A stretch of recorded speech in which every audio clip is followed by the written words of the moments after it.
starting at a young age is very, very important, effectively. And I would say that people should not think that whether they have enough or not enough. Because now there are platforms available, there are products available, whereas you said कि आप 500 रुपये में भी चालू कर सकते हैं, तो आप चालू कीजिए. मुझे लगता है कि जितना आप जल्दी चालू करेंगे उतना बेटर रिस्क ले पाएंगे, उतने आप पैसे को ज़्यादा कंपाउंड कर पाएंगे. तो जल्दी तो चालू करना ही चाहिए for sure.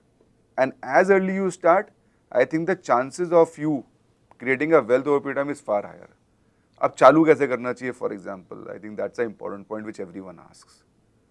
I would say that एक फिलॉसफी आदमी को हमेशा रखनी चाहिए दिमाग में जब तक वो अपना पूरा इन्वेस्टमेंट होराइजन कर रहा है. ये है कि एक एसेट एलोकेशन करके जो हमारा फिलॉसफी जो हम काफ़ी नुआ में भी फॉलो करते हैं और सारे क्लाइंट को बोलते हैं फॉलो कीजिए, बहुत इंपॉर्टेंट है, क्योंकि it allows you to have a distribution of your money over multiple asset classes. For example 2 asset class important है, इक्विटी और डेट, और थोड़ा बहुत gold. Equity will give you growth, debt will give you stability, effectively ऐसे मांग के चलिए आप. और सिंस आप यंग हैं तो आप ज़्यादा इक्विटी एक्सपोजर उस टाइम ले सकते हैं. अगर आपका पैसा 15% से कंपाउंड कर रहा है इफेक्टिवली, तो आपका पैसा मोटा मोटी 4.5-5 साल में डबल करेगा. धीरे धीरे रास्ता मिलता है.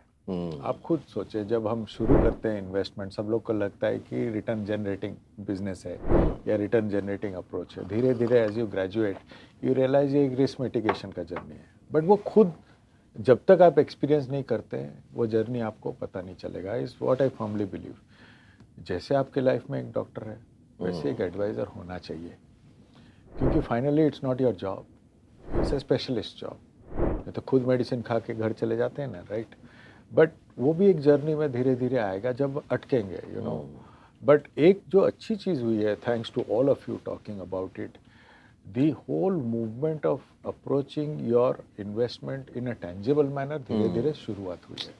Why you will invest उनमें है, जो हम लोग शायद रिटर्न चेजर्स थे काफ़ी दिन के लिए, they want to convert it into a meaning in their life, and that's where everything starts.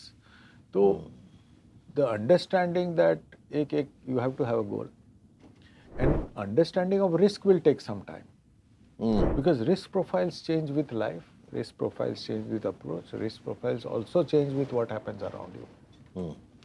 Understanding the difference between inflation and lifestyle inflation also takes time. So धीरे धीरे you will see, I think they will learn that quicker than we did.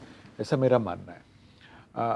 So approaching that will be very interesting in this digital world. हम भी सीख रहे हैं. But where to start from? You have to start from the basics. आज के date में अगर आप, मैं इन्वेस्टर्स को अगर एक पिरामिड की तरफ इसको डालूं, तो at the bottom of the pyramid people will want participation.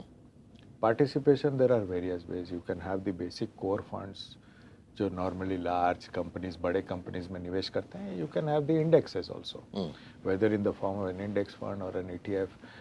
If you see the country today, अगर 9 करोड़ डीमैट अकाउंट है, म्यूचुअल फंड फोलियो 4.5 करोड़ हैं, तो ज़्यादातर लोग स्टॉक मार्केट में हैं. तो वहाँ पे आप ETFs भी लेके शुरुआत कर सकते हैं. But my only request would be कि क्यों इन्वेस्ट कर रहे हैं, क्यों निवेश कर रहे हैं, ये क्वेश्चन पहले पूछें, क्योंकि सबका क्यों अलग होता है. सबका लाइफ अलग होता है, इसलिए सबका पोर्टफोलियो अलग होगा. ये मैथमेटिकली ये प्रूव्ड है कि आपको अगर रिस्क पोर्टफोलियो का कम करना है तो 25 से 30 स्टॉक में ऑप्टिमाइज रिस्क रिडक्शन हो जाता है. अगर आप 30 से 35 जाते हैं तो आपके रिटर्न्स कॉम्प्रोमाइज हो जाते हैं, पर रिस्क कम नहीं होता है. अगर आप इम्पेशेंट हो जाते हैं तो वो सब ट्रेडिंग के परव्यू में आता है, वो इन्वेस्टिंग नहीं होता. और पैसे इन्वेस्टिंग में ही बनते हैं, और इन्वेस्टिंग एक बहुत बोरिंग प्रोसेस है. एक्साइटमेंट आपको ट्रेडिंग और स्पेकुलेशन में, बट इन्वेस्टिंग में सीरियस पैसे तो बनते हैं, पर है बहुत बोरिंग.